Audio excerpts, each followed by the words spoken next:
മൂന്ന് പാർട്ടികളും ഒരു റൂമിനകത്തിരുന്നാണോ ചർച്ച ചെയ്യുന്നത്, രണ്ടിടത്തായിട്ടാണോ എന്നുള്ള കാര്യത്തെക്കുറിച്ച് പോലും വ്യക്തത പുറത്തു വരുന്നില്ല എന്നൊരു സാഹചര്യമുണ്ട്. സമയം വൈകുന്നേരം ഏതാണ്ട് 4:30 ഇസ്ലാമാബാദിൽ അമേരിക്കയുടെയും ഇറാൻ്റെയും ഉന്നത വൃത്തങ്ങൾ പാകിസ്ഥാൻ്റെ മധ്യസ്ഥതയിൽ ചർച്ച ആരംഭിച്ചിട്ടുണ്ട് എന്ന കാര്യം മാത്രമാണ് പുറത്തറിയാൻ പറ്റുന്നത്. ഇന്നത്തെ ചർച്ച കഴിഞ്ഞാലും അന്തിമ തീരുമാനമുണ്ടാകുമോ എന്ന സംശയവും, ഒരുപക്ഷെ നാളത്തേക്കും കൂടി ഗണ്യമായ ചില തീരുമാനങ്ങളെടുക്കാൻ സമയം വേണ്ടി വന്നേക്കുമെന്നും അതായിരിക്കും നിർണായകമായി മാറുന്നതെന്നും സൂചനാ റിപ്പോർട്ടുകൾ പറയുന്നതാണ് ഒടുവിൽ കിട്ടിയ വിവരം. ഇനി ആരൊക്കെയാണ് അമേരിക്കയുടെ ഭാഗത്തുനിന്ന് വൈസ് പ്രസിഡന്റ് JD വാൻസ്, അതുപോലെ വിറ്റ്കോഫ് എന്ന് പറയുന്ന ഈ മേഖലയ്ക്ക് വേണ്ടിയുള്ള പ്രത്യേക പ്രതിനിധി, ട്രംപിന്റെ മരുമകൻ കുഷ്നർ, ഇപ്പുറത്ത് പാർലമെന്റ് സ്പീക്കറും വിദേശകാര്യ മന്ത്രിയും ഒന്നിച്ചിരിക്കുന്നു ഇറാന്റെ ഭാഗത്തു നിന്ന്, പാകിസ്ഥാനിൽ നിന്ന് ഫീൽഡ് മാർഷലുണ്ട്, പ്രധാനമന്ത്രിയുണ്ട്. ഇങ്ങനെ ഉന്നതതല യോഗം ഇത്രയും കൃത്യമായിട്ട് വിപുലമായ രൂപത്തിൽ സംഘടിപ്പിക്കാൻ കഴിയുന്നത് തന്നെ എത്രയോ ദശാബ്ദങ്ങൾക്കിടയിൽ ആദ്യമാണ്. പതിറ്റാണ്ടുകളായിട്ട് ഇറാനും അമേരിക്കയും തമ്മിൽ നിലനിൽക്കുന്ന പ്രശ്നങ്ങൾക്ക് ഇതോടുകൂടി പരിഹാരമുണ്ടാകുമെന്ന് വിചാരിക്കുന്നവർ ഒരു ഭാഗത്ത്, ഇതുകൊണ്ടൊന്നും തീരില്ലെന്നും ഇതൊക്കെ കഴിഞ്ഞാലും വീണ്ടും പഴയപടി തന്നെ ആകുമെന്ന് പ്രതീക്ഷിക്കുന്നവർ എന്ന് കരുതിക്കൊണ്ട് ആശങ്ക പുലർത്തുന്നവർ മറ്റൊരു ഭാഗത്തും ഇപ്പോഴും നിലകൊള്ളുകയാണ്. ഇതിനിടയിൽ ഇന്ന് സംഭവിച്ച പ്രധാനപ്പെട്ട കാര്യം, ട്രംപ് പറയുന്നു അമേരിക്കയുടെ സൈനിക കപ്പലുകൾ ഹോർമൂസ് കടലിടുക്ക് കടന്നു പോയിരിക്കുന്നു എന്ന്. അതിൻ്റെ ഉത്തരവാദിത്വം എന്താണെന്ന് വെച്ചാൽ ഒരു ക്ലിയറിംഗ് ഔട്ട് പരിപാടിയാണ്. അവിടെ എന്തെങ്കിലും തടസ്സങ്ങളുണ്ടെങ്കിൽ ഒഴിവാക്കലാണ്.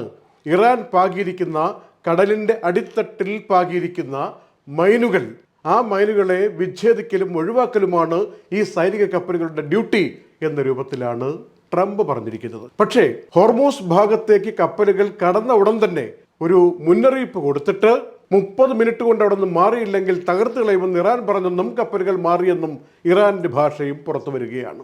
ഈ രണ്ട് വൈരുദ്ധ്യങ്ങൾക്കിടയ്ക്ക് ഹോർമൂസ് കടലിടുക്കിലെ സത്യം എന്താണെന്ന് സത്യം പറഞ്ഞാൽ മാധ്യമങ്ങൾക്കറിയില്ല എന്നൊരവസ്ഥ കൂടി ഇന്ന് രാത്രിയുണ്ട്. ഫ്രാൻസിന് വേണ്ടിയും ജപ്പാന് വേണ്ടിയും ചൈനയ്ക്ക് വേണ്ടിയുമാണ് അമേരിക്ക ഇപ്പോൾ യുദ്ധക്കപ്പലുകളെപ്പോലിരിക്കുന്ന സൈനിക കപ്പലുകൾ ഹോർമൂസ് കടലിടുക്കിലൂടെ കൊണ്ടുപോയി കാണിച്ചു കൊടുത്തത്. ഇത് അവർക്ക് ധൈര്യമില്ലാത്തത് കൊണ്ട് ഞങ്ങൾ തന്നെ അവർക്ക് വേണ്ടി കാണിച്ചു കൊടുക്കേണ്ടി വരികയാണ് എന്ന് ട്രംപ് ട്രൂത്ത് സോഷ്യൽ മീഡിയയിലൂടെ അവകാശപ്പെടുകയാണ്. ഇന്ന് ഏപ്രിൽ 11-നും ആശയക്കുഴപ്പം നിലനിൽക്കുകയാണ്. 10-ന് പരിപാടിയാണ് ഇറാൻ വെച്ചതെന്ന് ഇറാനും 15-ന് പരിപാടിയാണ് അമേരിക്ക വെച്ചതെന്ന് അമേരിക്കയും ഇങ്ങനെ മാറി പറഞ്ഞുകൊണ്ടിരിക്കുമ്പോൾ യഥാർത്ഥത്തിൽ ഇപ്പോൾ വന്നിരിക്കുന്ന വിഷയങ്ങൾ ലോകം മനസ്സിലാക്കുന്നത്, ഒന്നാമത്തേത് ഹോർമൂസ്, രണ്ടാമത്തേതും ഹോർമൂസ്, മൂന്നാമത്തേതും ഹോർമൂസ്. ഏറ്റവും സുപ്രധാനമായ കാര്യമായിരിക്കുന്ന ഒരേ ഒരു കാര്യം, ഹോർമൂസ് കടലിടുക്ക് തുറക്കുമോ തുറക്കില്ലയോ, അതിനെ ചുറ്റിപ്പറ്റിയാണ് ലോകം സഞ്ചരിക്കാൻ പോകുന്നത് എന്ന മട്ടിലാണ്. അതിൻ്റെ കൂടെ ചേർത്ത് വായിക്കാൻ പറ്റിയ കാര്യങ്ങൾ, ഇറാൻ നഷ്ടപരിഹാരം ആവശ്യപ്പെട്ടിട്ടുണ്ട്, ഇറാൻ ഉപരോധം നീക്കണം എന്ന കാര്യം പറഞ്ഞിട്ടുണ്ട്, ലെബനോനിലെ യുദ്ധം വെടിനിർത്തൽ വിധേയമാക്കണം എന്ന് പറഞ്ഞിട്ടുണ്ട്, അസറ്റുകളെല്ലാം ഫ്രീസ് ചെയ്ത് വച്ചിരിക്കുന്നത് പുനഃസ്ഥാപിക്കപ്പെടണമെന്ന് ഇറാൻ ആവശ്യപ്പെട്ടിട്ടുണ്ട്. അതിൻ്റെ കൂടെ ഈ 2 ആഴ്ച 6 ആഴ്ച ഇങ്ങനെയുള്ള വെടിനിർത്തലല്ല വേണ്ടത്, യുദ്ധവിരാമം പ്രഖ്യാപിക്കണം എന്ന കാര്യം കൂടി ആവശ്യപ്പെട്ടിട്ടുണ്ട്. അതേസമയം മറ്റു ചില കാര്യങ്ങൾ കൂടി കടന്നു വരുന്നത്, ഇറാൻ്റെ മിസൈൽ ശക്തിയും ന്യൂക്ലിയർ ആയുധ ശക്തിയും നശിപ്പിച്ചു എന്ന് അമേരിക്ക പറയുന്ന കൂട്ടത്തിൽ തന്നെ ഇനി ഒരു ആണവായുധ പരീക്ഷണത്തിന് തയ്യാറല്ലെന്ന് ഇറാൻ എഴുതി കൊടുക്കണമെന്ന വ്യവസ്ഥ കൂടി ശക്തമാക്കി മുന്നോട്ട് വയ്ക്കുകയാണ്. അപ്പോൾ നിലവിലവിടെ പരിശോധിക്കാൻ വേണ്ടി ഒന്നുമില്ല എന്ന് പറയുന്ന ആളുകൾ തന്നെ അവിടെ പരിശോധിക്കണമെന്ന് ആവശ്യപ്പെടുകയും കൂടി ചെയ്യുന്ന വൈരുദ്ധ്യം മാധ്യമങ്ങൾ ചർച്ച ചെയ്യുകയാണ്. 2-3 ദിവസമായിട്ട് ഇസ്രായേലിൻ്റെ ആക്രമണത്തിൽ ലെബനോനിൽ നിന്ന് കത്തുകയാണ്. ഇന്നും 200 ഇടങ്ങളിലാണ് ലെബനോനിൽ ആക്രമണം നടത്തിയത്. മരണസംഖ്യ കഴിഞ്ഞ ദിവസത്തെ അത്ര ഉണ്ടായിട്ടില്ല എന്ന ഒരു ചെറിയ ആശ്വാസം, എങ്കിലും 1 ഡസനിലധികം പേർ മരിച്ചു എന്ന റിപ്പോർട്ട് വൈകുന്നേരം വരികയാണ്. അപ്പോൾ ഈ ലെബനോനിൻ്റെ പ്രധാനമന്ത്രി അമേരിക്കയിൽ പോയിട്ട് ഇസ്രയേലും ലെബനോനും തമ്മിലുള്ള പ്രശ്നങ്ങൾ പരിഹരിക്കാൻ വേണ്ടി, ഈ ആക്രമണം നിർത്താൻ വേണ്ടി ഇടപെടാം, അങ്ങനെ സംസാരിക്കാം, ഒരു ചർച്ച കൊണ്ടുവരാം എന്നൊക്കെ പറഞ്ഞെങ്കിലും ഇന്ന് വൈകുന്നേരത്തോടു കൂടി ലെബനീസ് പ്രധാനമന്ത്രി പറയുന്നത്, ഞാനിപ്പോൾ വാഷിങ്ടണിൽ പോകുന്നില്ല, എൻ്റെ സാന്നിധ്യം ഇവിടെ ബെയ്റൂട്ടിലാണ് ആവശ്യം, ഇവിടെ ഇരുന്നുകൊണ്ട് കാര്യങ്ങൾ നയിക്കണം എന്ന് പറയുകയാണ്. അദ്ദേഹം ആ യാത്ര മുടക്കി പോകുന്നില്ല തീരുമാനിച്ചു എന്ന റിപ്പോർട്ടാണ് ഒടുവിൽ കിട്ടുന്നത്. ഇന്ത്യയിൽ നിന്ന് ഈ പ്രത്യേക സാഹചര്യത്തിൽ ഡീസൽ കയറ്റുമതി ചെയ്താൽ ആ കയറ്റുമതി ചുങ്കമായി കൊടുക്കേണ്ടി വരുന്നതിനെ കാര്യമായി വർദ്ധിപ്പിച്ചിട്ടുണ്ട്.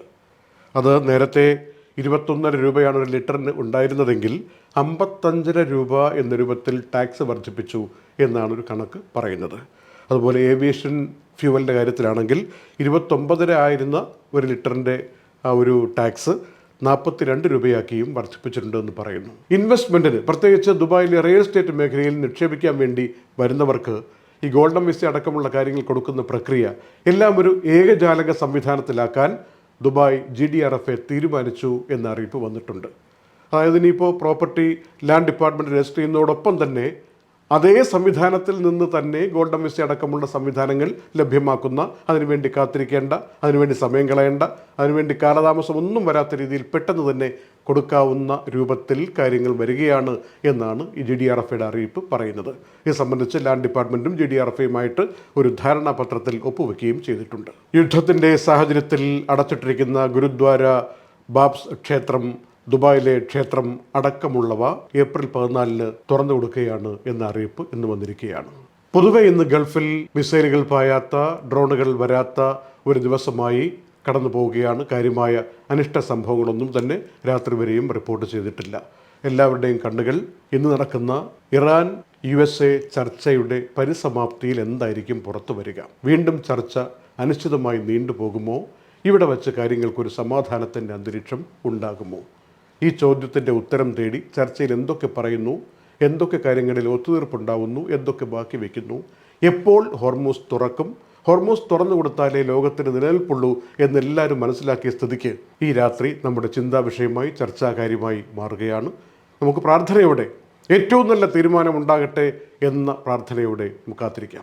Night updates supported by Hashim hypermarket, Kalyan jewellers, Lulu, Areem bakers, eLessons.net, ഫിറ ഫുഡ്സ്, ധന്വന്തരി ആയുർവേദ, അൽസൂദ് cargo, gold star rent car, doctor റസീനാസ് ആയുർവേദിക് ക്ലിനിക്, ഐൻ golden diamonds, choco world, vintage lux real estate, Partha signature, Abu Shagara Sharjah.